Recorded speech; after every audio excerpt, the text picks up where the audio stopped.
শৃঙ্খলা পরিস্থিতির অবনতি সারা দেশে, তাহলে সেক্ষেত্রে প্রাথমিক পর্যায়ে আছে প্রতিটা আইন শৃঙ্খলা বাহিনী নিয়ন্ত্রণ করে সরকার ইন্টারিম, সেক্ষেত্রে আছে পুরো দায়টা ইন্টারিমের। এক্ষেত্রে বলতে চাই দায়ের পাশাপাশি ব্যক্তিকেও দায় নিতে হবে, দলকেও দায় নিতে হবে।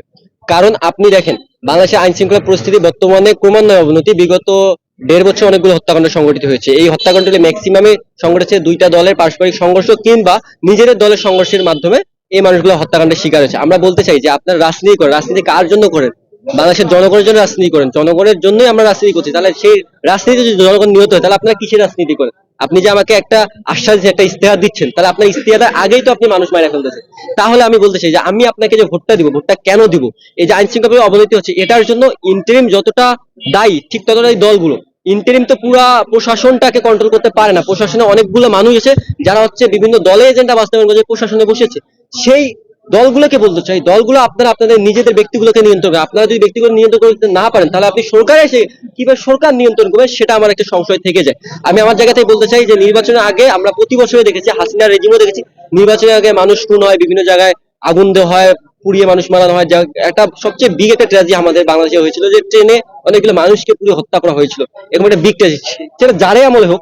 বাট আমরা চাই না যে লাশের রাজনীতি। একটা মানুষ আপনার মত প্রকাশের স্বাধীনতা আমাকে দিতে হবে, সে যেই দলে করুক। মত প্রকাশের স্বাধীনতা যদি না থাকে তাহলে এটা কোনো রাজনীতি না। গণতন্ত্র মানেই হচ্ছে মত প্রকাশের স্বাধীনতা। আমি গণতন্ত্র করব, আমাকে গণতন্ত্রে মানুষ আমাকে কেন ভোট দিবে কেন দিবে না সেটা যদি সে স্বাধীনভাবে বলতে না পারে তাহলে আমি তার মুখ চিপে ধরলাম। আর মুখ চিপে ধরা মানেই স্বৈরাচার। আপনি যখন একটা মানুষের মুখ চিপে ধরবেন তখন বুঝে নিবেন যে সে স্বৈরাচার। যে মুখ চিপে ধরবে সেই স্বৈরাচার।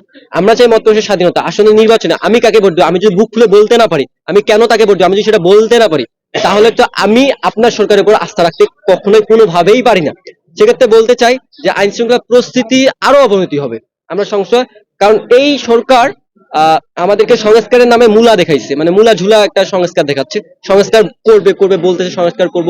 বাংলাদেশের মানুষ প্রাথমিক পর্যায়ে যখন ইন্টারিমকে বসাইছে তখন কিন্তু বাংলাদেশের প্রতিটা মানুষ বলছে যে আমরা আপনাদেরকে 5 বছর রাখবো, আপনারা সংস্কার করেন। তারা বলছে হ্যাঁ আমরা সংস্কার করবো। আলটিমেটলি দেখলাম কি সংস্কারের নামে তারা আঙ্গুল ফুলে খোলা হয়েছে, নিজের আখের ঘুষেছে। সংস্কারটা কোন জায়গায় হয়েছে?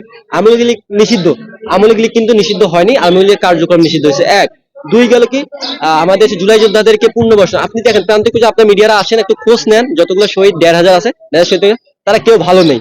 সবাই কেউ না কেউ হুমকির থ্রেট, কেউ না কেউ ছাত্রলীগ বা যুবলীগ কিংবা আওয়ামী লীগের দ্বারা হুমকির থ্রেট এখনো হুমকি পাচ্ছে। বাট সেগুলো নিরাপত্তা নিশ্চিত করার জন্য কেউ কোনো পদক্ষেপ দেখাচ্ছে না। তাদের যে একটা পুনর্বাসন করার যে একটা জায়গা ছিল সেই জায়গাটা কিন্তু তারা বলেছে বাট কাজ করেনি। তারপর দেখেন তারা বলছে পরবর্তী সরকার আসলে কাজ করে। আরে ভাই পরবর্তী সরকার আসলে কি কাজটা করছে আমরা দেখতেই পাচ্ছি। তারপর আসেন আহতদের যে একটা নিরাপত্তা একটা বেষ্টনী তৈরি করে। নিরাপত্তা বেষ্টনী বলতে যে আহতদের যে এই যে মনে করেন কারো হাত ভাঙছে, সেই হাতটা বা কারো এখনো স্কিনটা আছে, গুলি আছে, এগুলো যে তারা ভবিষ্যতে ভুক্তভোগী মানে ভুগবে সেটার জন্য যে তাদের চিকিৎসা, সেই চিকিৎসাটা কারা দিবে? তারা একটা কার্ড দিচ্ছে।